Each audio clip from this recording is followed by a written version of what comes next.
Oke, Assalamualaikum warahmatullahi wabarakatuh. Kembali lagi di mata pelajaran kimia. Di sini kita akan membahas terkait kimia unsur, khususnya adalah gas mulia, gitu ya. Kita mulai saja. Yang pertama yang kita bahas nanti terkait kelimpahan unsur, sifat logam, kemudian reaksi pada logam gas mulia, maksudnya ini ya, dan kegunaan gas mulia. Nah, yang pertama, gas mulia ini eh, ada di golongan 8A, artinya dia letaknya di sebelah kanan. Dari helium, neon, argon, kripton, xenon, dan radon gitu ya. Kemudian, yang pertama, kelimpahan gas mulia di alam.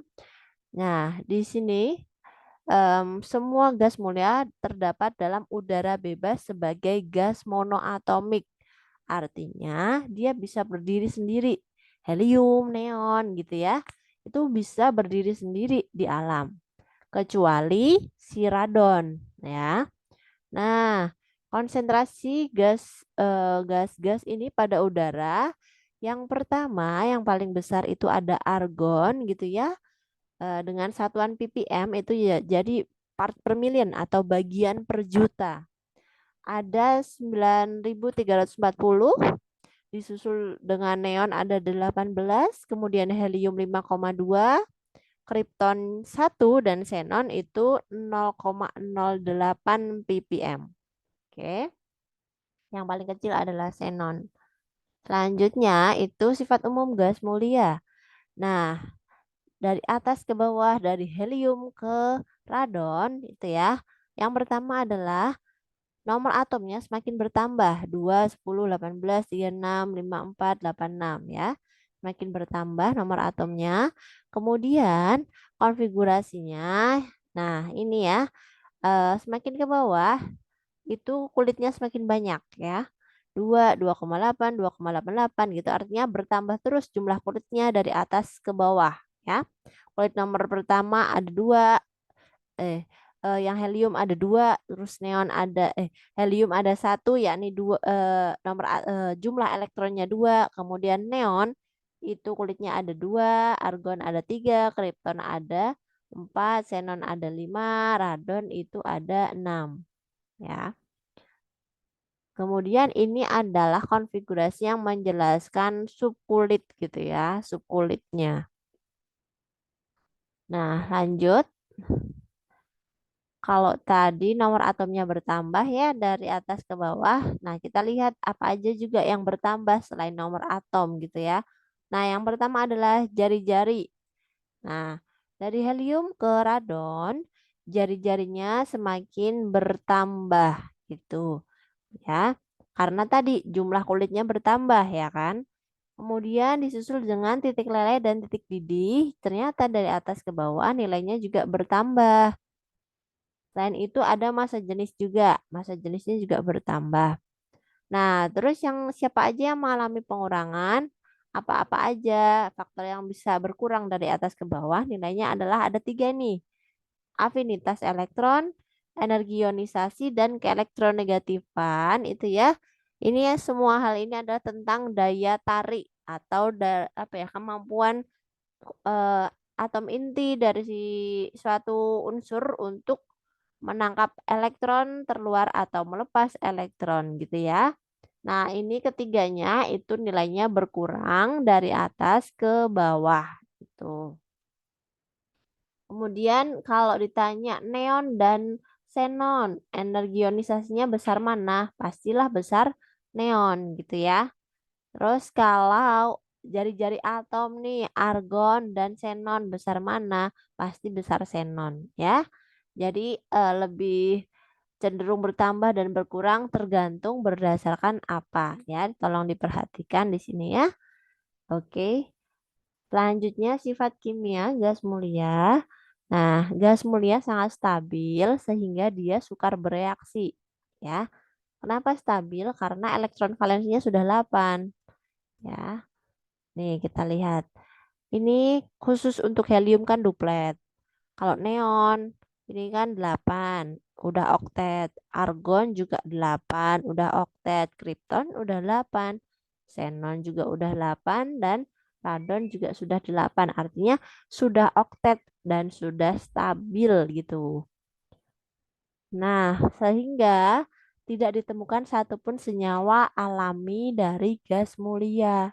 Nah, karena tadi sudah stabil. Terus, jadi dia sudah tersedia di alam.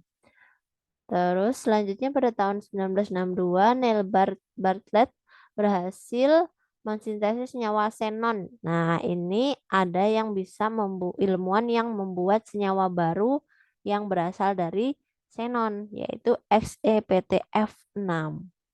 Nah, sejak saat itu berbagai senyawa dari gas mulia berhasil disintesis seperti XeF2, XeF4, XeF6 gitu ya. Dan seterusnya xenon-xenon yang lain. Nah, selain xenon ternyata ada krypton ya. Krypton juga disintesis, radon juga disintesis menjadi zat baru, unsur baru gitu ya. Senyawa baru RNF2, RNF4 itu untuk radon, kalau krypton itu KrF2 dan KrF4. Meskipun demikian, hingga saat ini baru senyawa dari krypton, xenon, dan radon saja yang dapat disintesis. Oke, jadi kayak sengaja dibuat gitu ya. Disintesis itu dibuat mm, membentuk senyawa yang baru. Kemudian sifat umum dari gas mulia jadi memiliki 8 elektron valensi. Jadi elektron di kulit terakhirnya jumlahnya ada 8 sehingga dia sifatnya oktet. Kecuali helium 2 elektron valensi sehingga dia duplet. Kemudian bersifat inert itu sukar bereaksi karena tadi stabil gitu ya. Sangat amat sukar bereaksi. Kemudian rata-rata berwujud gas yang tidak berwarna. Kemudian mempunyai titik didih dan titik leleh yang rendah gitu.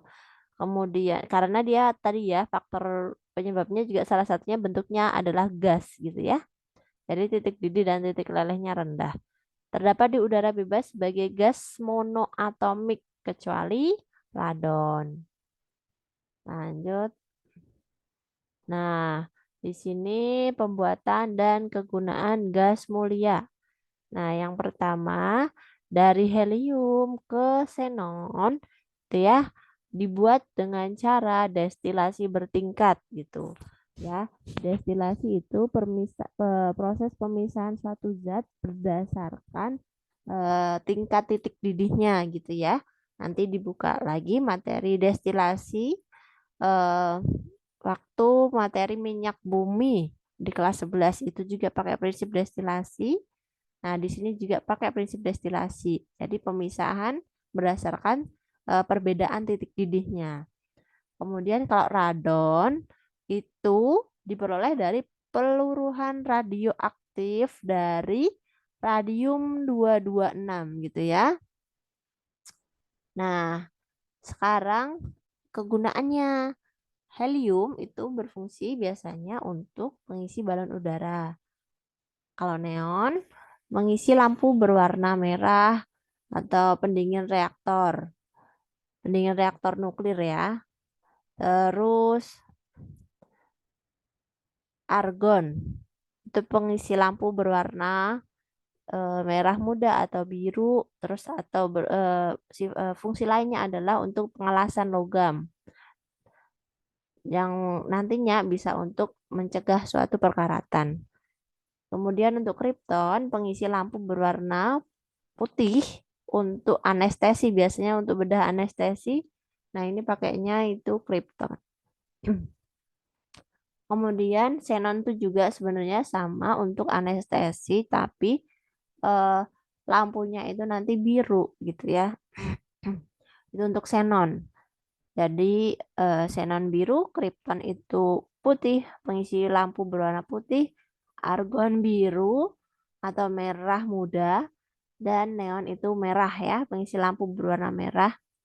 Kemudian untuk radon untuk terapi radiasi sel kanker. Nah, jadi kalau ini apa ya, terapi dengan radiasi atau pencahayaan gitu ya.